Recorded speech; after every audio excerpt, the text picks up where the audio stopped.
यार वो मेरे कमरे में चाय का कप लेकर आई थी और कुछ भी। तुम दोनों के बीच में लड़ झगड़ कर कैसी माँ है आप? अरे माँ बाप तो अपनी औलाद के खातिर।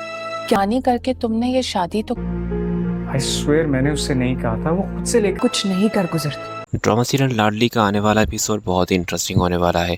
आने वाले एपिसोड के स्टार्टिंग सीन में आप देखेंगे कि नाज़ो की हकीकत जानने के बाद जब नाज़ो का बाप हॉस्पिटल तक जा पहुंचेगा तो उसकी माँ उसे कहेगी कि ये सब कुछ तुम्हारी वजह से हुआ है। अगर तुम ये सब कुछ ना करती, मरियम का बच्चा ना मारती, तो शायद आज तुम्हारे बाबा यहाँ पर होते। क्या ज़रूरत थी तुम्हें ये सब कुछ करने की? तुम नफ़रत में इतना जाकर गिरोगी। नाज़ो, मुझे बिल्कुल भी अंदाज़ा नहीं था, पर ये कहीं ना कहीं मेरी ही गलती है। मैंने ही तुम्हें इतनी सारी शय दी हुई है। नाज़ो जो कि यहाँ पर ये कह रही होगी कि आप प्लीज़ बाबा को बचा लेना, आप बाबा के पास ले चले, मुझे उन्हें देखना है। सवाल से कहेगी कि अब बहुत देर हो चुकी है, आप सिर्फ दुआ ही कर सकती हो तुम, क्योंकि डॉक्टर ने तो जवाब दे दिया है।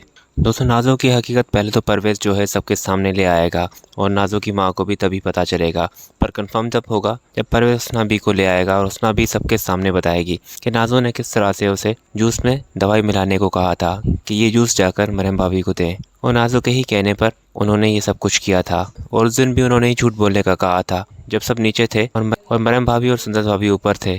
खैर, उसना भी का दोस्तों काम ख़त्म हो जाएगा जब वो सबको असलियत बता देगी।